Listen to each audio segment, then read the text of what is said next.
Good evening guys, welcome to study with Sunita channel में। एक बार फिर से आपका स्वागत है हमारे channel study with Sunita channel में। गाइस, जो हमारी सीडीपी की क्लास है जिसमें हमने आपको विकास की अवधारणा और इसका संबंध से आपको पढ़ाया है, जिसको मैंने 3 से 4 वीडियो में मैंने ख़त्म किया है। एक एक टॉपिक को मैंने बहुत अच्छे तरीके से पढ़ाया है और समझाया भी है। यानी कि इस एक चैप्टर को 3 से 4 वीडियो में मैंने ख़त्म किया है। ठीक है, इसी तरह आगे भी मैं सारे लेसन को एक एक टॉपिक को अच्छे से समझाऊंगी। एक ही बार 1 घंटे का वीडियो बना देंगे और आपको समझ में आए या ना, इससे कोई मतलब नहीं है। ठीक है, उसको थोड़ा थोड़ा करके एक एक टॉपिक करके उसको मैंने एग्जाम पढ़ाया है, जो आपके एग्जाम में आता है और आ सकता है उस हिसाब से मैंने पढ़ाया है। ठीक है ना। तो आपका जो पहला लेसन था कि विकास की अवधारणा और इसका अधिगम से संबंध, उससे जो ये आपका चैप्टर खत्म हो गया और उससे जो असंबंधित अभ्यास प्रश्न, ठीक है, जो मुझे ये लगता है कि एग्जाम में इस तरीके से प्रश्न पूछ सकता है या पूछता है, ठीक है, उसी से संबंधित मैं आपको प्रश्न लेकर आई, जिसको आपको करने से आपको इस लेसन से आपको संबंधित कोई भी आपके अंदर डाउट नहीं रहेगा। इसी तरह से प्रश्न पूछता है और ऐसे भी पढ़िए। ठीक है, चलिए स्टार्ट करते हैं।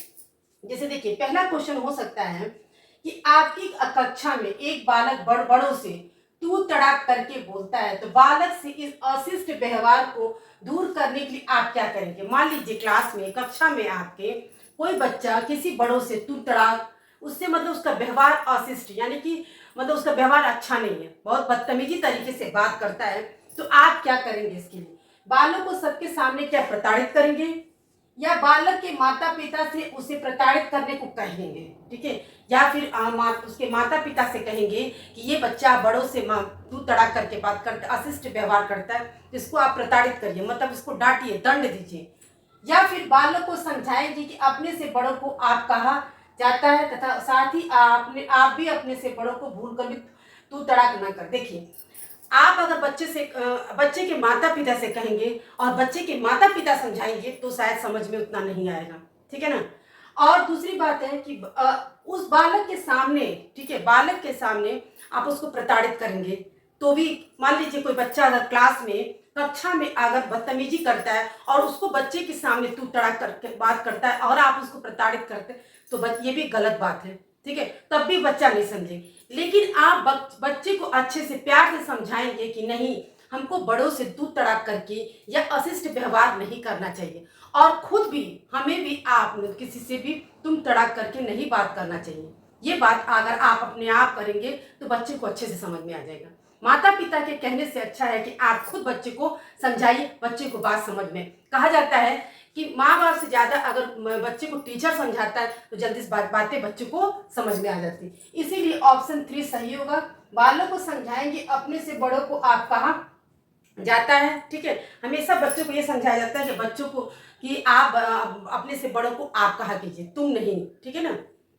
साथ ही आप भी अपने से बड़ों से भी भूल कर भी तुम तड़ाक। अब मान लीजिए अगर हम बच्चों को के सामने ही अपने से बड़ों को तुम तड़ाक करके बात करेंगे तो बच्चा तो वही सीखेगा।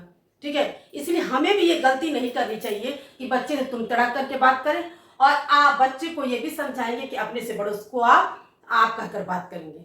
ठीक है, तो पहले क्वेश्चन का आंसर आपका सही है। ये आपको क्वेश्चन को पढ़ने से ही आपके समझ में आ जाएगा और आपको करना। दूसरा क्वेश्चन है आपका, पूर्व माध्यमिक शिक्षा ग्रहण करने के लिए उपयुक्त आयु है, यानी कि सबसे शुरुआती जो शिक्षा होती है पूर्व माध्यमिक, ठीक है ना, जिसको हम क्या कहते हैं, प्ले ग्रुप। ठीक है, तो वो अगर आपको शिक्षा के लिए, उसके लिए आयु क्या होगा, 2 से 6 वर्ष के बीच में। ठीक है, उसमें बच्चा क्या करता है, लिखना पढ़ना नहीं मतलब लिखने पढ़ने का कोई मतलब ये नहीं, तो उसको खेल खेल में सब कुछ समझाना पड़ना। 2 से 6 वर्ष यानी कि 3 से 6 वर्ष के बच्चों को प्ले ग्रुप में डाल देते हैं, उसमें ड्राइंग के माध्यम से, खेलने के माध्यम से सब कुछ सिखाया जाता है। वो ही पूर्व माध्यमिक की शिक्षा, उसका क्या है, 2 से 6 वर्ष की आयु होती है। दो क्या, अब तो 2 से नहीं हो गया, अब 3 वर्ष से हो गया। 2 साल का बच्चा स्कूल क्या जाएगा, लेकिन 3 साल से बच्चों को हर माँ बाप प्ले ग्रुप में डाल देते हैं कि बच्चा पढ़ना बोलना, ठीक है ना, सब कुछ सीखने लगता है उसमें। उसी तरीके से समझाया जाता है। 3 साल के बच्चे को हम लगी कॉपी किताब लिखना नहीं, उसको मतलब खेल खेल की भाषा में सब कुछ समझाना चाहिए। विकास के संबंध में निम्न में से क्या संबंधित नहीं है। विकास की अवधारणा और मैंने संबंध बताया, इसमें से ऑप्शन में से क्या संबंध नहीं है। कार्य की क्षमता, कि व्यवहार में परिवर्तन, स्वभाव और दृष्टिकोण में परिवर्तन, कि आकार में परिवर्तन। तो विकास की संबंध में देखिए जो है संबंध कार्य की क्षमता से भी होता है, ठीक है ना, बताया मैंने। व्यवहार में परिवर्तन से भी होता है, स्वभाव और दृष्टिकोण में भी परिवर्तन होता है। विकास का परिवर्तन होता है, किसमें नहीं होता है? आकार का परिवर्तन। आकार का परिवर्तन विकास से संबंधित नहीं होता है। फिर है निम्नलिखित में से क्या मानव की ज्ञानेंद्रिय नहीं है, ठीक है ना। मानव की जो ज्ञानेंद्रिय नहीं है, कौन सा नहीं है? गला, ठीक है ना, क्योंकि नाक आंख जीभ ये ज्ञानेंद्रिय है। और कौन सा नहीं है? तो गला। गला आपके ज्ञानेंद्रिय में नहीं आता, जैसे सेंसर ऑर्गन्स कहा जाता है। नाक आंख ये आपके ज्ञानेंद्रिय में आता है और गला नहीं आता है, ठीक है। फिर विकास की सबसे जटिल अवस्था क्या होती है? विकास की अवस्था में मैंने आपको बताया था अवस्थाओं में, ठीक है ना, जैसे काल, किशोरावस्था, वृद्धा, सब पर आपको मैंने पढ़ाया था अवस्था का ही। तो उसमें बोलता है जटिल, यानी कि सबसे कठिन अवस्था कौन सी होती है, जिसे बच्चों को समझना, उनकी हर परेशानियों को वो करना। तो कैसे सबसे कठिन अवस्था कौन सी होती है? किशोरावस्था।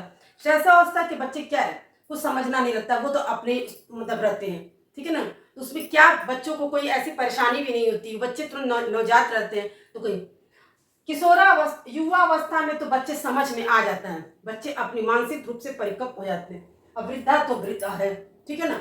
तो किशोरावस्था ऐसी जटिल अवस्था होती है, इसमें समझने के लिए बहुत दिमाग की बात, इसलिए ये अवस्था जटिल अवस्था में आती है। ये थे कुछ आपके 5 ऐसे क्वेश्चन जो आपके विकास से संबंधित थे, और इस तरह से ही क्वेश्चन एग्जाम में आते हैं और इस तरह से आ सकता है। ये आपके लिए अभ्यास प्रश्न है जो आपके लिए एग्जाम्स के लिए बहुत ही महत्वपूर्ण होगा।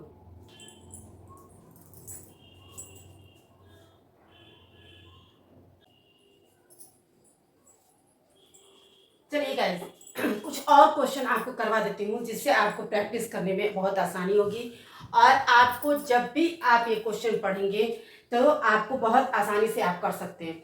ये वो क्वेश्चन हैं जो आपके लेसन से मैंने लिया है, और जो इस तरह से क्वेश्चन एग्जाम में देगा, आप जब भी तो कंफ्यूज नहीं होंगे। इसी तरीके से पूछता है, ठीक है ना, घुमा फिरा के ऐसे वैसे करके। तो जब भी आप लेसन को पढ़ेंगे, विकास की अवधारणा और इसका अधिगम से संबंध, इसके वीडियो को आप पूरा देखिएगा कि मैंने कैसे पढ़ाया है, और उसको उसके बाद इस अभ्यास को प्रश्न को पढ़िएगा, तो आपको अच्छे से क्लियर भी हो जाएगा और बहुत अच्छे से समझ में भी आ जाए। इसी तरीके से पूछता है अभ्यास प्रश्न से, ये मतलब नहीं है कि इसी तरीके से एग्जाम एकदम पूछ देगा।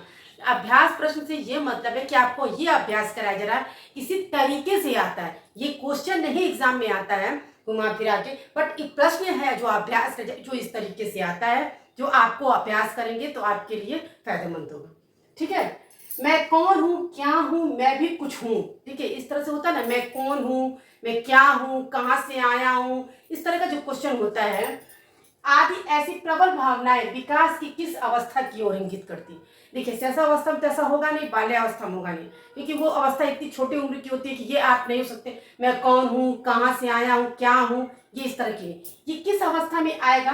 किशोरावस्था, जब बच्चे समझने लगते हैं, उनकी मेंटल एबिलिटी परिपक्व होती है, ठीक है, तब वो समझने लगता है मैं कौन हूँ, क्या हूँ, सब कुछ मतलब उनको समझ में आने लगता है। ये जो अवस्था होती है, इसमें मानसिक रूप से परिपक्व होने के कारण ये समझना होता है कि मैं कौन हूँ, क्या हूँ, ठीक है ना, मैं भी कुछ हूँ, इस तरह की बातें बच्चे करने लगते हैं, ठीक है। अब आता है आपका मानव का विकास निम्न में से किस पर निर्भर होता है? उसकी वृद्धि पर, कि उसके वातावरण पर, या उसकी वृद्धि तथा वातावरण से मिलने वाली परिपक्वता पर? तो मानव का विकास जो है उसकी वृद्धि और वातावरण से मिलने वाली परिपक्वता पर, यानी कि दोनों को मिलाकर इस पे निर्भर करता है, ठीक है। मानव का विकास वृद्धि के साथ साथ वातावरण पर भी निर्भर करता है, केवल वृद्धि पे नहीं, उसकी जो वृद्धि होती है और साथ में उसके वातावरण पर निर्भर करता है। प्राथमिक स्तर, ठीक है, एक अच्छे शिक्षक में सबसे महत्वपूर्ण विशेषता क्या है? जो अगर प्राथमिक शिक्षक की जो होते हैं टीचर शिक्षक, उसमें क्या है? पढ़ाने की उत्सुकता होना, या फिर धैर्य और दृढ़ता, विषयों के ज्ञान में दक्षता होना। देखिए प्राथमिक स्तर के जो शिक्षक होते हैं उसमें धैर्य होना बहुत जरूरी, क्योंकि वो बच्चे बहुत छोटे होते हैं प्राथमिक स्तर के, तो उनके अंदर, आपके अंदर वो धैर्य होना चाहिए उनको बर्दाश्त करने की, उनकी गलतियों को, उनके बदमाशियों को बर्दाश्त करने की। तो आपके पढ़ाने की उत्सुकता तो होती ही है, कि पढ़ाने की उत्सुकता से ज्यादा आपके अंदर धैर्य होना चाहिए, दृढ़ता होनी चाहिए उनके प्राथमिक स्तर के बच्चों को पढ़ाने। एक अच्छे शिक्षक की यही पहचान है कि आपके अंदर वो दृढ़ और शक्ति होनी चाहिए। मानव विकास एक निरंतर चलने वाली प्रक्रिया है। तो ये बात सही है, निरंतर चलने वाली मानव का विकास, जब तक आप हैं तब तक आपकी प्रक्रिया चलती रहती है। तो ये क्या है, अंत संबंध का सिद्धांत है कि निरंतर का संबंध या एकीकरण का? तो निरंतरता का सिद्धांत है कि क्योंकि मानव का विकास जो निरंतर चलने वाली प्रक्रिया है, ये जब तक आप जीवित हैं, जब तक आप हैं, तब तक ये विकास चलता रहता है। अनुकरण एवं दोहराने की तीव्र प्रवृत्ति में किस अवस्था की ओर संकेत करती है? शैशवावस्था, बाल्यावस्था या किशोरावस्था या प्रौढ़? अनुकरण दोहराने की जो प्रवृत्ति, ठीक है, शैशवावस्था और बाल्यावस्था में नहीं, किशोरावस्था में जो है अनुकरण यानी कि सीखने की और गलती को दोहराने की, क्यों, या कोई भी चीज सीख सीख के दोहरा के, तो ये किस में होता है? किशोरावस्था नहीं होता है। एक बार मैं इस क्वेश्चन को फिर से रिपीट कर दे रही हूँ। मैं कौन हूँ, क्या हूँ, मैं भी कुछ हूँ आदि ऐसे जो शब्द होते हैं, ऐसे जो विचार आते हैं, वो किशोरावस्था के भी बच्चों में आते हैं। क्यों? क्योंकि उसमें मानसिक रूप से परिपक्व होने के कारण वो प्रश्न करते हैं और इसी तरह से बोलते हैं, मैं अपने लायक हूँ, मैं ये कर सकता हूँ, मैं कौन हूँ, मैं क्या हूँ। इस तरह के जो बच्चे करते हैं वो किशोरावस्था में ही करते हैं। मानव का विकास निम्न में से किस पर निर्भर होता है? उसकी वृद्धि पे भी होगा और उसके वातावरण पे, दोनों पे ही चाहिए, मतलब वृद्धि भी और वातावरण पे ही विकास निर्भर होता है।